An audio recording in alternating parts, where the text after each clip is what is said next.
ದೇಗುಲವನ್ನು ಭೇಟಿ ಮಾಡಬೇಕಾ, ದರ್ಶನವನ್ನು ಪಡೆದುಕೊಳ್ಬೇಕಾ, ಯಾವ ದೇವರ ದರ್ಶನವನ್ನು ಪಡೆದ್ರೆ ಏನೆಲ್ಲ ಲಾಭಗಳು ಉಂಟಾಗತ್ತೆ ಅನ್ನೋದ್ರ ಬಗ್ಗೆ ಕಂಪ್ಲೀಟ್ ಆದಂತಹ ಮಾಹಿತಿ.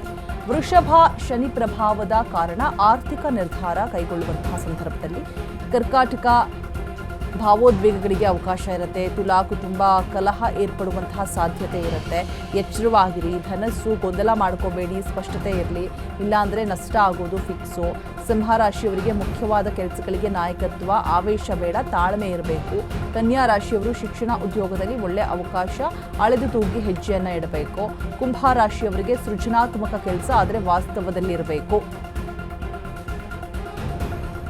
ಗ್ರಹ ಸಂಯೋಗ ಈ ರಾಶಿಯವರಿಗೆ ಜಾಗೃತೆ ಅಗತ್ಯ. ಈ ಹಿಂದೆ ನಾವು ತಿಳಿಸ್ಕೊಟ್ವಿ 5 ರಾಶಿಯವರಿಗೆ ಆಗುವಂತಹ ಲಾಭಗಳು. ಸೊ ಈಗ ಈ 5 ರಾಶಿಯವರು, ಇನ್ನುಳಿದ ರಾಶಿ ಯಾರೆಲ್ಲ ಎಚ್ಚರಿಕೆಯಿಂದ ಇರಬೇಕು ಅನ್ನುವಂಥದ್ದು.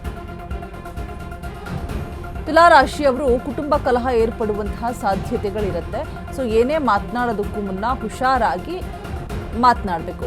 ಮಾತಾಡಿದ್ರೆ ಹೋಯ್ತು, ಮುತ್ತೋಡಿದ್ರೆ ಹೋಯ್ತು ಅಂತಾರಲ್ಲ, ಹಾಗೆ ತುಲಾ ರಾಶಿಯವರು ತುಂಬಾನೇ ಎಚ್ಚರಿಕೆಯಿಂದ ಮಾತನಾಡಬೇಕು. ಇನ್ನು ಕುಂಭ ರಾಶಿಯವರು ಸೃಜನಾತ್ಮಕ ಕೆಲಸ ಇರುತ್ತೆ, ಆದರೆ ವಾಸ್ತವದಲ್ಲಿರಬೇಕು. ಯಾವುದೇ ರೀತಿಯಾದಂತಹ ಡೈಲಮೋ ಬೇಡ, ವಾಸ್ತವದಲ್ಲಿ ಇದ್ಕೊಂಡು ಕೆಲಸ ಮಾಡ್ಕೊಂಡು ಹೋಗಬೇಕು. ಗ್ರಹ ಸಂಯೋಗ ಈ ಇಷ್ಟೂ ರಾಶಿಯವರು ಕೂಡ ಎಚ್ಚರಿಕೆಯಿಂದ ಇರಬೇಕು. ವೃಷಭ ರಾಶಿಯವರಿಗೆ ಶನಿ ಪ್ರಭಾವ ಜಾಸ್ತಿ ಇರುತ್ತೆ. ಕರ್ಕಾಟಕ ರಾಶಿಯವರು ಕೂಡ ಭಾವೋದ್ವೇಗಗೊಳಗಾಗುವಂತಹ ಸಾಧ್ಯತೆಗಳಿರುತ್ತೆ. ಧನಸ್ಸು ಗೊಂದಲ ಮಾಡ್ಕೋಬೇಡಿ. ಏನೇ ಕೆಲಸ ಮಾಡಿದ್ರು ಕೂಡ ಕ್ಲಾರಿಟಿ ಇರಲಿ ಅದ್ರ ಬಗ್ಗೆ.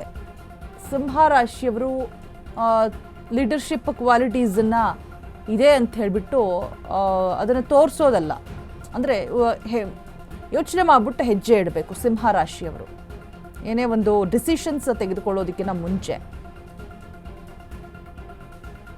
ಸೊ ಇಷ್ಟು ಎಚ್ಚರಿಕೆಯಿಂದ ಇರಬೇಕು. ಈ 5 ರಾಶಿಯವರು ಕೂಡ ಎಚ್ಚರಿಕೆಯಿಂದ ಹೆಜ್ಜೆ ಇಡುವಂಥದ್ದು ಒಳ್ಳೆಯದು.